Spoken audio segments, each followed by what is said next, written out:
كابت مالي جميرو نا4 معلتات السالت 10 هاجر لخا مرها قبري وددر سرح فترة مناسي أبا مكاري ركب نتي مرها قبري اتي وددر عمل كيتان مال اختزام حلفة منستر ريتات مرتي أيالة ششتي منقستي ديجيتال إثيوبيا بزول مري حساب نعودي ساينس إنوفيشن تكنولوجين عبيد أما تهيبو يسرح من اللاو إيان قليسان أبزي وددر زقاربو سرح فترة مناسي أب عودي تكنولوجي زلوام فلتأتن عقمن كب النابلة ممساو بتكبار زرقي مقانو اتن منستر ريتا وسيخان قليسان مناسي تأقام محابرة سبزق قالوا سرحتي فترة بمبلصاق ابتي عودي زهلو ተወዳዳሪነት ክብ ንخبሉ ጻውዒት አቅሪባን የህብረተሰብ ችግር የሚፈታ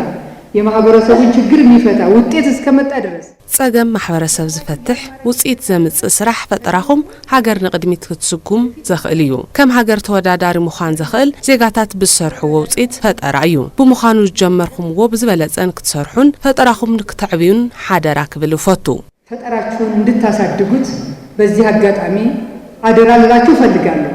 توكالي منستر إنوفيشن تكنولوجين سلام يهون أدفرس بوغنم اتتكال تكنولوجياوي أسرار حتات نخصافح بتخورة الناس رح يركبيلهم بمدايزي أب كربا عوان زز أدقى أواج ستارت أب اتي حدن تخون ازي وتسئيت فترة كاب حساب نابت يرؤيو ديجيتال إثيوبيا كبن مبال أبز قبر ربرب مستكالح زسروح سراحتي متحوار تتنخيرهم كام زقصلو على إعلام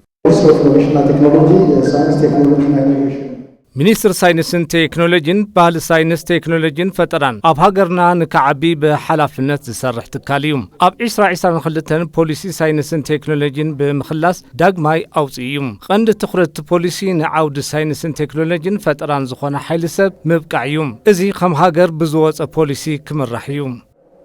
ፖሊሲ ሚመራ ይሆናል دايركتور ستيم باور إثيوبيا دكتور سمينو قسقس بوغنم اتي تكال حساب فترة زلو مناسي بتعود فلتأتن فاينانسن أب مدقاف تخورت كيرو يسرح الليلام በጣም ብዙ ውጤታማ ልጆችን ማፍራት ችለናል ዳውን ዘሮድ በነገራችን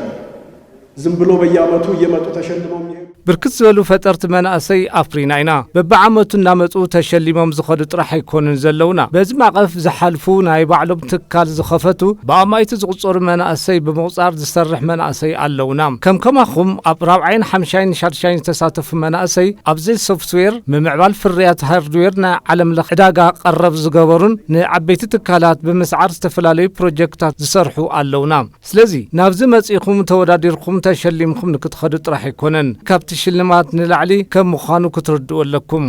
ዝም ብሎ መጣችሁ እንድትሸለሙና እንድትሄዱ ብቻ አይደለም ከዛ ያለፈ ከሽልማት ያለፈ እንደሆነ አንደርስታንድ ማድረግ አለባችሁ ተሳተፍቲ እቲ ውድድር በወገኖም እቲ ውድድር ስራሕቲ ፈጠራ ንምፍላጥን ተወሳኺ ለውጥ ልምዲ ንምግባር ከም ዝሕግዝ ሓቢሮም